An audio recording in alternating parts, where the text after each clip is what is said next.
महाराज, मन की शांति पर चिंता का ग्रहण लग गया है। महाराज, एक बहुत ही अशुभ समाचार सुना है हमने।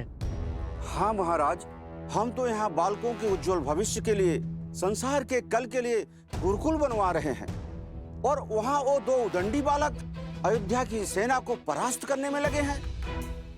हम उनसे अपना अश्व पुनः नहीं ले पा रहे हैं। इस घटना ने हमारी ख्याति को धूमिल कर दिया है प्रभु। कहीं देवता हमसे रुष्ट तो नहीं गए? कहीं अयोध्या के सर कोई आपदा तो नहीं? महाराज, राम राज्य की कल्पना को सत्य बनाने के लिए आपको धनुष उठाना ही होगा महाराज। उन दो बालकों को दंड देना ही होगा।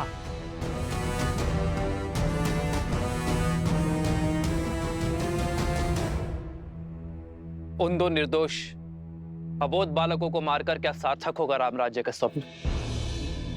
रक्तपात होगी राम राज्य की धुरी। कदाचित आप सबको ज्ञात नहीं कि उन बालकों ने जो कर दिखाया है वो अयोध्या की प्रजा या मंत्रिमंडल को करना चाहिए था। उन बालकों ने फल्गु को स्वच्छ किया, अपने प्राण दांव पर लगाकर प्रसेनी गांव के लोगों को बचाया है, प्रेतग्रस्त नगर को मुक्त किया।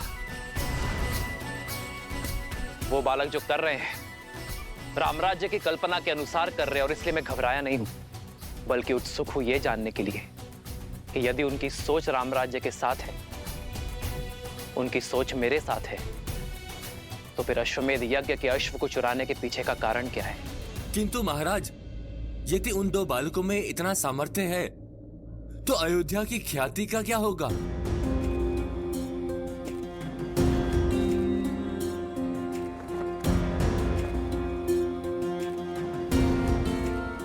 अयोध्या की ख्याति का केवल दो बालकों के वध में है।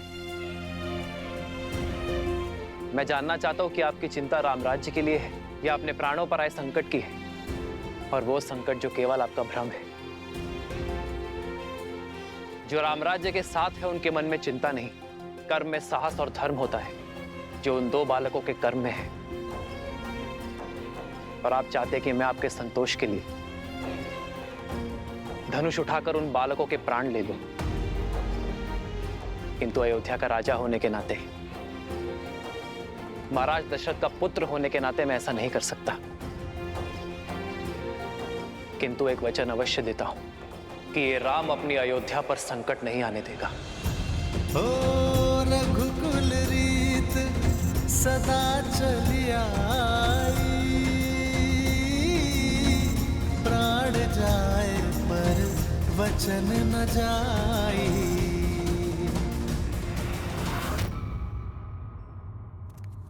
अरे अरे, इतने सारे प्रश्न हैं, पूछते क्यों नहीं?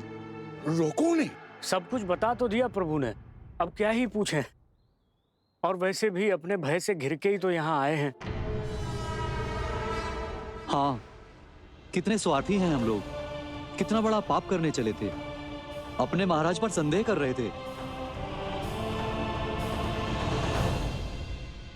और जब प्रभु आए थे तुम दोनों कहाँ थे?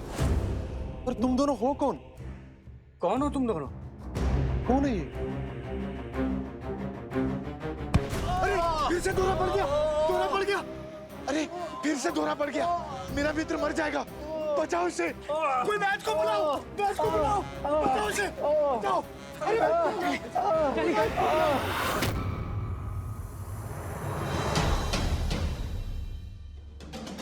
देख के रहे हैं भैया, चलिए वध कर देते हैं इसका। नहीं कुछ छोड़ देते इसे। छोड़ देते हैं? यदि छोड़ दिया तो ये तो पुनः भाग जाएगा। पुनः इसे पकड़ने का समय नहीं है हमारे पास। इसने कहा था ना, बस आधा पहर ही शेष है। यदि अश्व को कुछ हुआ तो फिर अश्वमेध यज्ञ का क्या होगा? लो, बल बुद्धि के ज्ञाता श्री राम के भक्त हनुमान जी से चूक हो गई। कैसी चूक? अभी तो इन्होंने कहा कि इन्होंने अश्वमेध का अश्व कहाँ छुपाया है। अरे कब बताया? अभी तो कहा था इन्होंने, आपने नहीं सुना? मैंने कब बताया?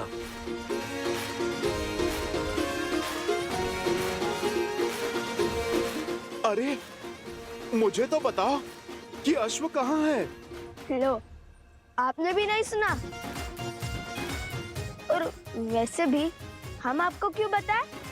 यदि आपने हमसे पहले उस अश्व को अपने संरक्षण में ले लिया तो चलिए भैया चलते हैं। मैंने कब बताया? आत्मविश्वास अच्छा है, अति आत्मविश्वास नहीं। अभी विचार बनकर हंस हंस कर सब बता दिया, अब सब कुछ भूल गए।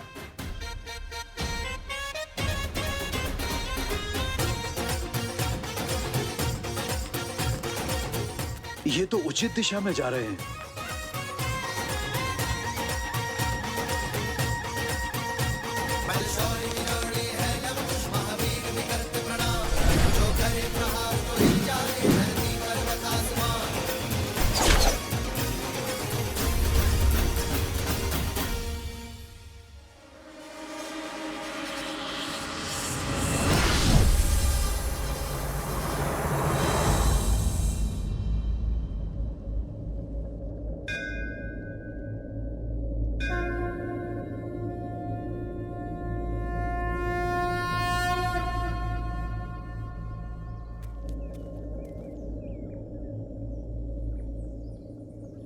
कुछ समझ नहीं आया, उस सर्प ने अश्व का मार्ग कब बताया? अभी तक बताया तो नहीं, किंतु अब वो स्वयं हमें वहां तक ले जाएगा। हम दौड़े तो उसी दिशा में थे जिस दिशा में गुफा थी। आपको कैसे पता? जब वो अश्व और गुफा की बात कर रहा था, तब बार बार एक ही जगह पर देख रहा था। उसने देखा और हमने ध्यान दिया, और उसे यही चिंता सता रही है। देख लेना, वो उस स्थान पर अवश्य जाएगा और हम उसका पीछे करेंगे और पकड़ लेंगे। उत्तम, अति उत्तम। जब प्रभु श्री राम को पता चलेगा कि उनके पुत्र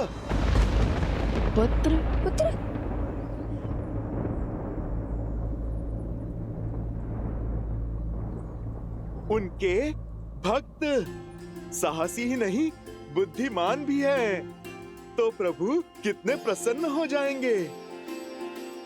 आप मेरी बात मानिए, हम अश्व लेकर सीधे प्रभु के पास चलते हैं।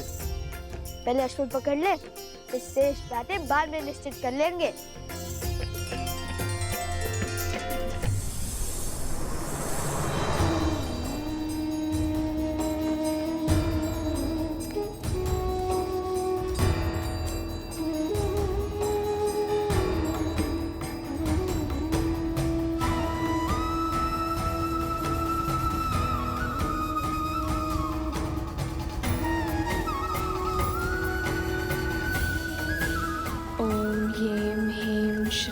त्रिपुर सुंदरीय नमः।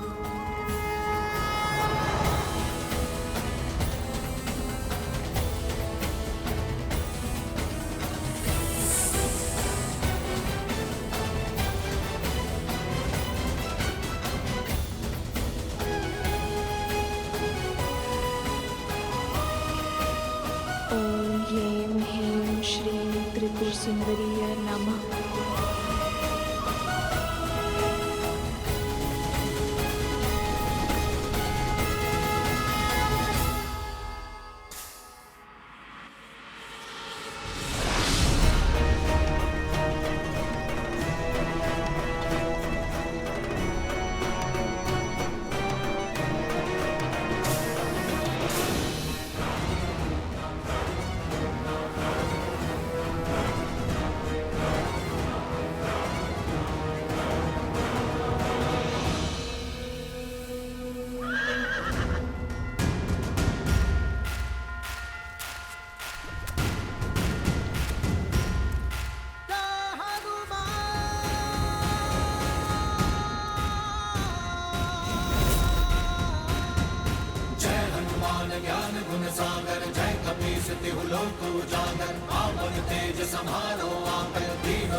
हमें यहाँ तक पहुँचाने के लिए कोटि कोटि धन्यवाद।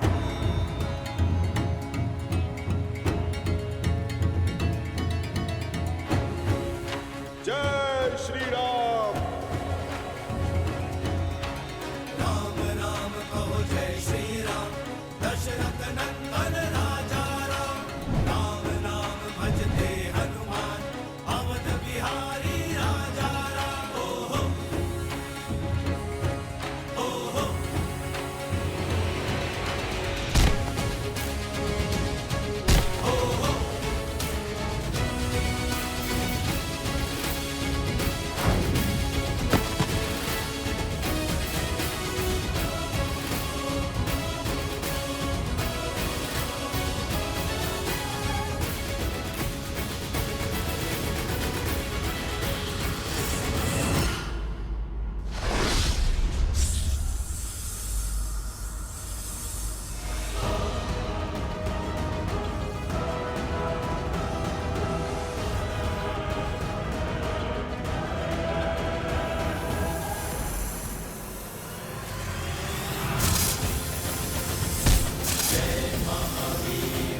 भैया ऐसे महाबली से कैसे लड़ेंगे? जय जय महाबली हनुमान।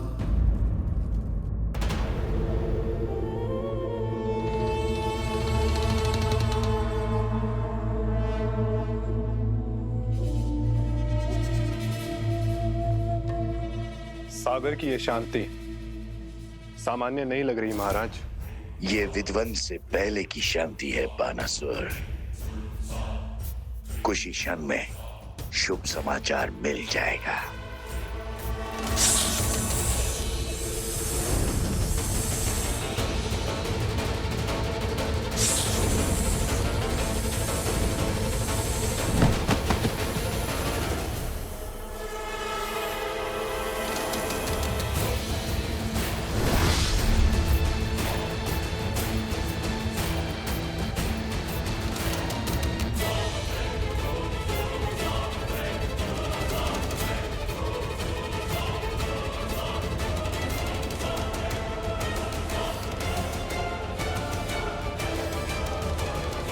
मित्र, क्या हुआ तुम्हें?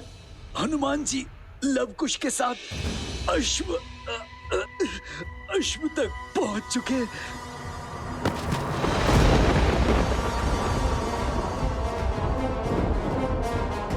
मूर्ख, आगे बोलो। और क्या देखा तुमने? क्या हुआ वहां? ये कैसे हुआ? वो लोग अश्व तक कैसे पहुंचे?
मेरे लवकुश की रक्षा करना माता।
बालकों,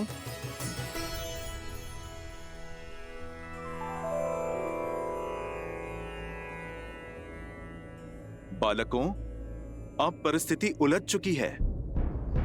बताओ, स्वयं अश्व मुझे सौंपोगे या? देखिए, हमारा लक्ष्य न ही ये अश्व है और न ही कोई युद्ध। हम तो केवल माता सीता और प्रभु श्री राम को एक करना चाहते हैं, उनसे प्रश्न पूछना चाहते हैं, उनके इस निर्णय का आधार हम जानना चाहते हैं। और यह अश्व उद्देश्य पूर्ति का साधन बना है, तो इसे तो हम किसी को भी नहीं सौंप सकते। तो आप लोग मुझसे युद्ध करोगे? आपसे लड़कर हम ये अश्व तो छुड़ा लेंगे, किंतु क्या आपकी इतनी सहायता का हम उपकार चुका पाएंगे? इसलिए हमें मध्य का मार्ग चुनना चाहिए। मेरे भैया का अर्थ है कि कोई ऐसा मार्ग चुने जिससे शस्त्र भी ना उठाना पड़े और हमारा उद्देश्य भी पूरा हो जाए। मेरे विचार तो मेरे प्रभु की भांति बिल्कुल सीधे और सरल हैं। प्रभु श्री राम का नाम जपता हूँ, सीताराम की जय जयकार लगाता हूँ। मुझ में इतनी बुद्धि कहाँ कि मैं आप दोनों के प्रश्नों का उत्तर दे पाऊं। आप दोनों तो बल और बुद्धि का अद्भुत संगम है। आप ही निकाल दीजिए कोई मार्ग। अद्भुत तो आप हैं हनुमान जी। अंततः सिद्ध कर ही दिया ना कि बल बुद्धि के दाता आप ही हैं। बड़ी ही चतुराई से स्वयं को हमारे प्रश्नों की तकलीफ से बचा लिया, तो सोचना पड़ेगा।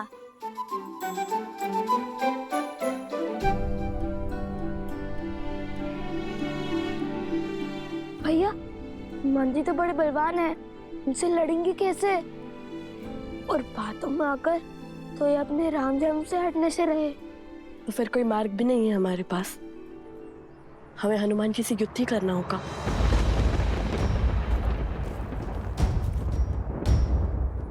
तो आप लोग कहिए, क्या विचार विमर्श हुआ?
प्रभु राम की सेवा हो या फिर माता सीता की सेवा, वो दोनों एक ही तो हैं मेरे लिए।